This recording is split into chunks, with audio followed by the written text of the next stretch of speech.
Was I the only person doing extreme eye rolls when Sam and Megan were having that conversation? It was time for the final couples cove and it was a beach party, and Hannah. I know that Hannah has seen some of my videos because she's liked some of them. I don't know if she'll see this one, but I have something to say. She said, I don't mean to be a snob, but I left neon paint and glitter back in 2010. Well, let me tell you, there's always a place for neon paint and glitter. I call that weekday Wednesday.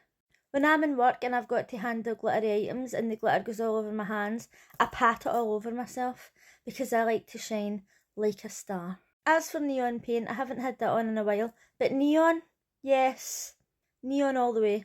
We must embrace the finer things in life.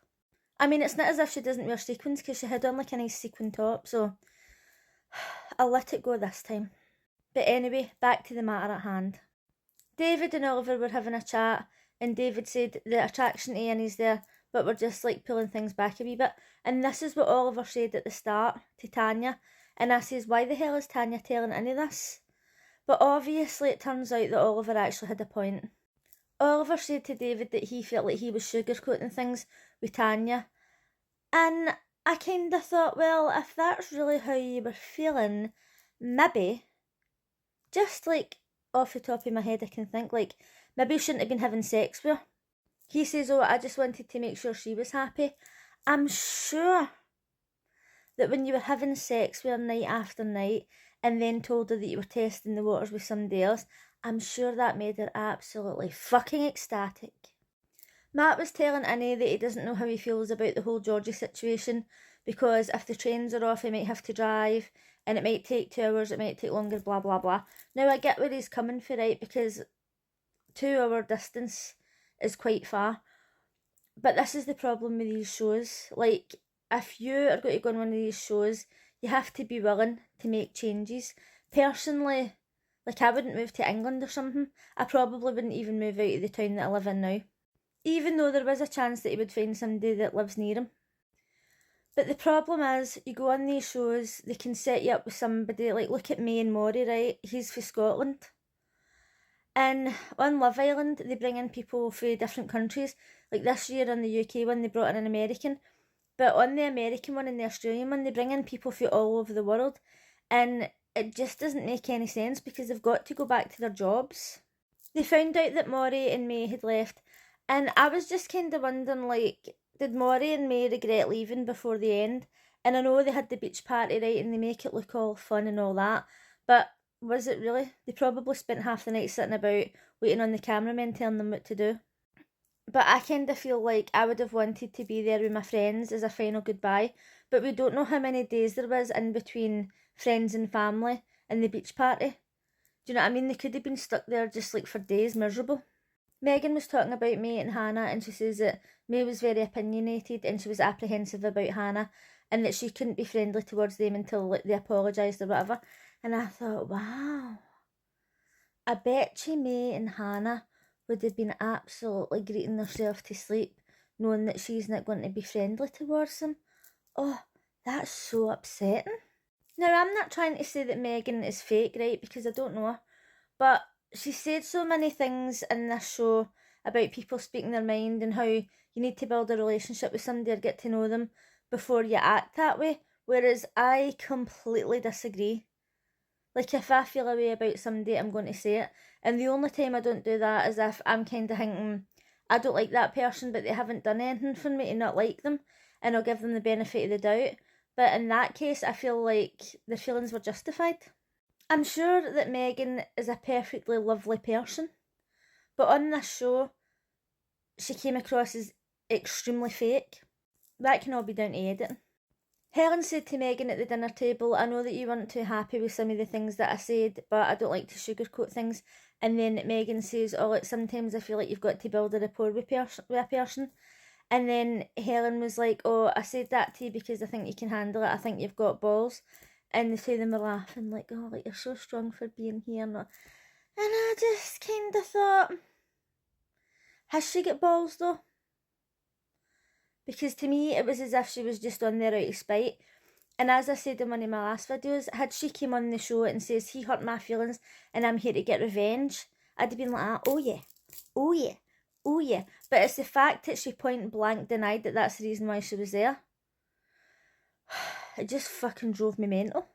Oliver and Sam had a chat privately because they kind of fell out at the last couple's cove, because Sam decided that he wanted to have a conversation with Megan in front of the group, and then when Oliver said his opinion he kind of cut him off. But I was with Sam there. Do you know what I mean? I was supporting him. But the two of them fell back in and they're like, let's just fucking forget about it. So they were giving each other awards, and one of the couples gave Matt and Georgie an award for the couple most likely to survive outside the island. And Hannah was like, what do you mean? Excuse me? We've been here from the start. It should have been us. And as we know, she just likes to win. Which was fair enough. I can't remember who it was, but I think it was Helen said to Megan about, like, I hope you feel empowered or something like that. And they were all like, yeah, clicking right. So Sam was laughing, and then Megan was raging. She's like, what the fuck's that dick laughing at? Obviously she didn't say that because she's like so nice about everybody. So at the party they were all writing wee cute letters to each other and saying, I hope you like get on outside the island and I hope your love continues and you're a great couple and all that. So Sam and Megan went for a chat.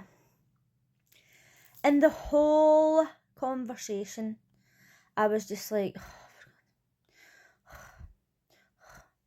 and the reason for that is that pretty much every time Megan spoke, she was like, oh mate, oh mate, oh mate, oh mate.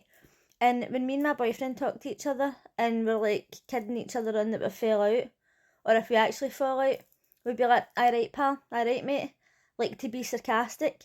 And we haven't really seen that many conversations with Megan and other people, but at no point did I ever remember her calling him the mate. So I felt like this was her trying to push the narrative, like, we're just friends, do you know what I mean? Like, trying to be sarcastic about it. Maybe she does call people mate all the time, I don't know. And she says, why were you laughing when somebody says, I hope you feel empowered? And then Sam was being nice and he says, oh, I do think that you were brave for coming here, but I was laughing at them clicking.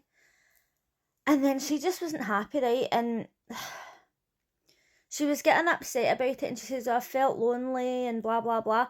And he says, what did you expect? 100% fucking %. What did she expect? This is what gets me. She said, I'm here for genuine reasons. Is she there for genuine reasons, though?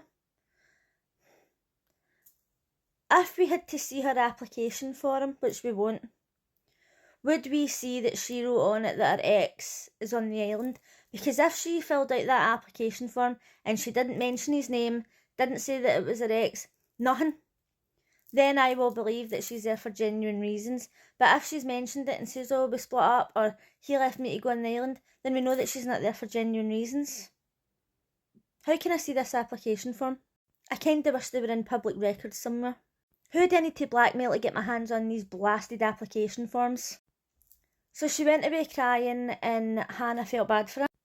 And Hannah says, oh, I'm an empath, I know how she feels. And at the time I was thinking, Hannah's obviously a really nice person because it wouldn't be me. But she doesn't really know how she feels because she might know how it feels to feel lonely or to feel heartbroken or to feel betrayed. But she doesn't know how it feels to stalk your ex on national TV and then hope that everything goes your way and everybody's going to be your best friend. But I get that she was just trying to be nice.